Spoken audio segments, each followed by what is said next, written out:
Who is the person looking through your eyes? When you look in the mirror, who do you really see? Have you really thought about this question? Isn't your consciousness the only thing that matters in the universe? From your point of view, the only sentience you have is your own. You can't know or perceive whether anyone else is really conscious. What if they aren't? What if you're the only one? Could the world essentially be revolving around you? Could it literally be your oyster? This is the essence of solipsism. Some say that this is the scariest philosophy of consciousness known to man. Could it be true? What does science have to say about this? The scary, crazy, and absurd science of solipsism is coming up right now.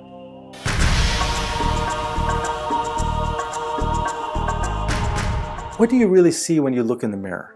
A scientist might say that when you look through your eyes, packets of electromagnetic radiation called photons enter the pupil of your eye and get focused by a lens, hit your retina, and trigger electrical signals in your optic nerve that travels back to the LGN, then to the visual cortex in the back of your brain, where it gets interpreted and is made available to your consciousness, which may be located, according to recent studies, in a tiny area of the brainstem called the pontine tegmentum, and two small areas of the cerebral cortex connected to it.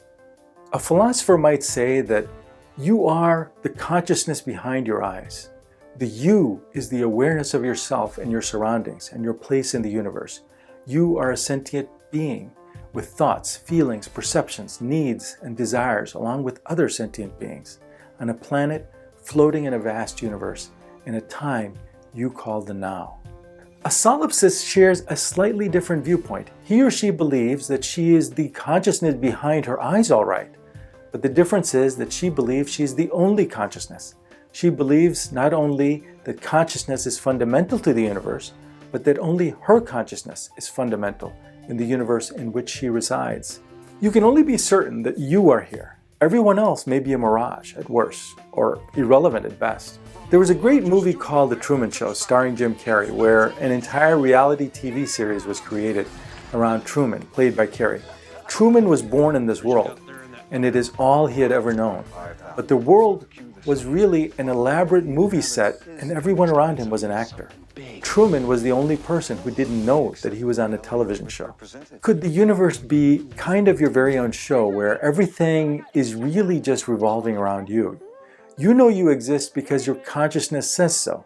You can't be sure anyone else really exists. Is there any irrefutable proof of anything other than the existence of yourself?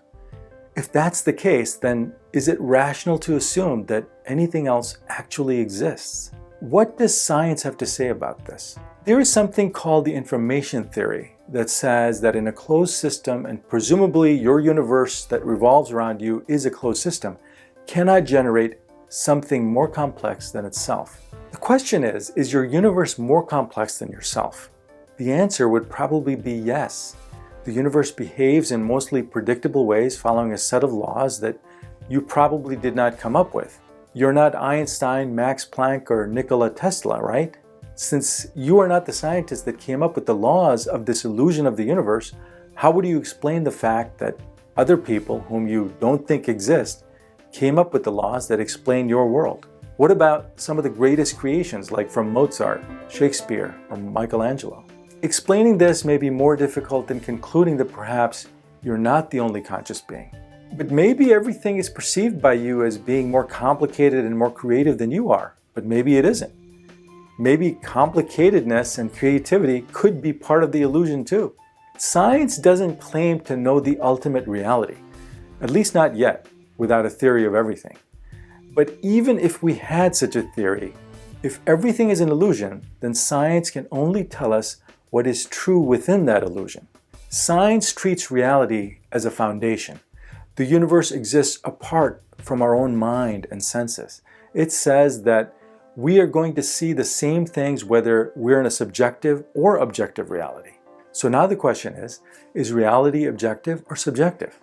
Most scientists will say that it is objective, that objectivity is a given. It's the canvas on which the laws of physics make predictions. Science only assumes that objective reality exists, though. In a paper published in 2019 by Massimiliano Poretti at Heriot-Watt University in Edinburgh, experimentally replicated a famous thought experiment proposed by Eugene Wigner. This research seems to indicate that at the quantum level, two different realities could both be correct, suggesting that an objective reality may not actually exist, at least not at the quantum level. If reality is subjective, then could it all be a simulation, like in the movie The Matrix? But if we're living in a simulation, then everything is an illusion, including what you know is you. The simulation is apparently so complex that it can simulate consciousness in at least one of its characters, you. But why would the simulation only simulate one conscious character out of billions?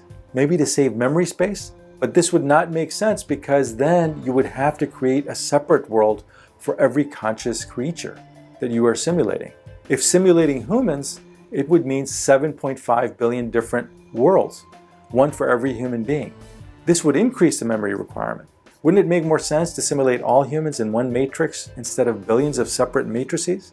Maybe advanced beings want to test the theory of solipsism in a simulation. Maybe you are something special and they want to build a world around you. But then, why would advanced beings be so interested in one particular avatar? What would be the purpose of that? But one of the questions that even solipsists have to ask themselves is, are you even conscious? Scientists cannot solve the problem because there's no such thing as a consciousness detector. There's no objective measurement of consciousness. If there was, we could settle this question in 5 minutes, once and for all.